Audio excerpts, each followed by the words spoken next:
Hello friends, मैं आकाश बर्नवाल स्वागत करता हूँ आपको अपने यूट्यूब चैनल पे। फ्रेंड्स, आज की ये एक बहुत ही दर्द भरी इंस्पिरेशनल स्टोरी जिसे फर्स्ट टाइम जब मैंने भी पढ़ा था तो मैं भी काफ़ी इमोशनल हो गया था। एक आईएएस की कहानी, एक आईएएस गोविंद जायसवाल जो कि बनारस के एक कस्बे से बिलोंग करते हैं। एक छोटा सा रूम, उसी में किचन था, 5 फैमिली मेंबर, 2 बहन, 1 भाई, 1 माता पिता। वो जो एरिया था काफ़ी इंडस्ट्रियल एरिया था, बड़े बड़े लोग वहाँ रहते थे, अमीरों का घराना था वहाँ। आईएएस गोविंद जायसवाल के पिता एक रिक्शा चालक थे, तो वहाँ उन्हें बहुत ही लो बैकग्राउंड की नज़र से देखा जाता था, ताकि वहाँ काफ़ी बड़े बड़े लोग थे। एक दिन क्या हुआ कि गोविंद अपने फ्रेंड्स के साथ खेल रहा था बाहर। अचानक अपने फ्रेंड के साथ साथ उसी के घर चला गया। उसके फादर जब वो देखे तो काफ़ी चौंक गए और उसे डांट के बाहर निकालते हुए बोले कि तुम जैसे लो बैकग्राउंड के लोग मेरे घर में आने की हिम्मत कैसे हुई। वो तो पहले सुना, उसे खराब लगी, फिर वो गया। उनके एक बड़े भैया थे जो भी एक पड़ोस में रहते थे, तो उनसे पूछा कि आखिर लो बैकग्राउंड होता क्या है। उन्हें ये बात की पता भी नहीं थी, उस समय वो 6th स्टैंडर्ड में थे। जब ये बात उनसे पूछी तो उन्होंने बताया लो बैकग्राउंड मतलब कि लोग बहुत कम पैसे अर्न करना। यहाँ के लो बैकग्राउंड का मतलब भी माना जाता है कि बहुत गरीबी। तो वो बोले, उनसे क्वेश्चन किए कि हम इस बैकग्राउंड से कैसे उभर सकते हैं। तो बोले कि तुम्हें कुछ ऐसा करना होगा कि अब बैकग्राउंड को अपने चेंज करके पूरी दुनिया को दिखाना होगा, तभी तुम लो बैकग्राउंड से हट सकते हो, इस नाम को, इस धब्बे को हटा सकते हो। तो बोले ऐसा क्या काम है जो मैं कर सकता हूँ जिससे ये हट सके, और सबसे टॉप काम क्या है। तो उनके भैया बोले तुम आईएएस बन जाओ। मजाक मजाक से ही बोले।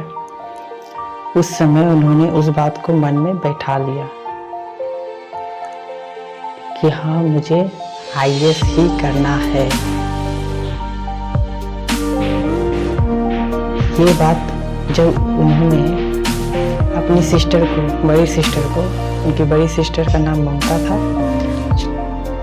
जब ममता दी को उन्होंने बताया तो वही उस घर में पढ़ाई की नींव रखी थी।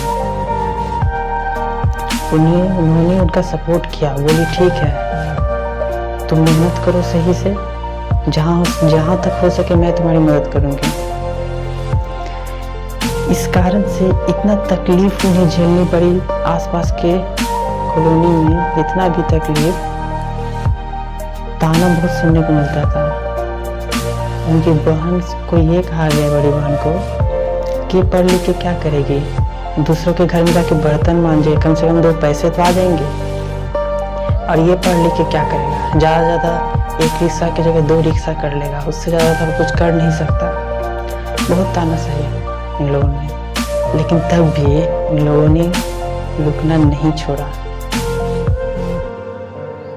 मेहनत करते रहे। हमेशा डिस्करेज मिलता गया, हमेशा। लेकिन जब एक इंटरव्यू में उनसे गोविंद जायसवाल जी से पूछा गया कि आपको गुस्सा नहीं आती थी, तो उन्होंने क्या जवाब दिया सुनिए। कि गुस्सा करके मैं क्या कर लेता, वो बड़े लोग थे, वही एनर्जी को मैंने अपनी पढ़ाई में इन्वेस्ट किया, जो कि मेरे लिए काफ़ी अच्छा साबित हुआ। जब अब बात आया 10-12 तो पास कर लिए वो किसी तरह, अब बात आया कि तैयारी करना है इसका। शुरू से ही मुझे जोश था, क्लास 6 से ही, कि मुझे करना है सिर्फ आईएएस, एक ही एम। जब बात आई तैयारी करने की आईएएस की, तो दिल्ली गए, लेकिन पैसा कहाँ से आएगा। उनके फादर के पास एक छोटी सी ज़मीन थी, पुश्तैनी ज़मीन, उसे उन्होंने बेच दी इससे 2-3 महीना का लगभग खर्चा निकल गया था। उसके बाद उसकी छोटी बहन जो गीता रहती, उनकी काफ़ी मदद की। इसके कारण क्या होता था कि उन्हें अपने ससुराल से भी काफ़ी ताने सुनने को मिलते थे। क्यों? क्योंकि सबको यही लगता था कि एग्जाम नहीं निकाल सकता, क्यों इसे मदद कर रही हो इतना। लेकिन उसे विश्वास था कि नहीं, ये मेरा भाई कर सकता है। हर रात हर दिन बस उसी के लिए, ये मेरा भाई कर सकता है, उसे विश्वास दिलाते थे कि तुम कर सकते हो। एक समय ऐसा भी आया कि मात्र महीने का 150 रुपया बचा दिल्ली जैसे शहरों में। ऐसा स्थिति हो गया था, उनके पास चाय पीने का पैसा नहीं था। मात्र 150 रुपया महीना। इस तरह मेंटेन करके चलने लगे, वो उनका तबीयत खराब होने लगा, वो बीमार पड़ने लगे। कई बार हॉस्पिटल में भी भर्ती होना पड़ा, लेकिन उन्होंने हिम्मत नहीं हारी। एग्जाम तो पास कर ली उन्होंने। अब आया इंटरव्यू का टाइम। उनके पास जूते खरीदने तक पैसे नहीं थे। सबसे बड़ी बात तो ये, उस समय उनकी बड़ी बहन प्रेग्नेंट थी। कुछ टिपिकल कंडीशन के कारण उन्हें हॉस्पिटल भर्ती होना ही पड़ा था। तब भी उन्होंने अपने भाई को पैसे दिए कि जाओ इसे जूते कपड़े खरीद लेना, इंटरव्यू में काम आएगा। उस समय वो इसे खरीद के गए इंटरव्यू में। क्यों? बस एक विश्वास था। जब इंटरव्यू दिए तो हिंदी के क्षेत्र में उस समय सबसे हाईएस्ट स्कोर 70 नहीं पाया। बस एक विश्वास के दम पर जब 14 मई को रिजल्ट आने वाला था, उसके पहले उनके पापा का तबीयत बहुत ज़्यादा सीरियस हो गया था।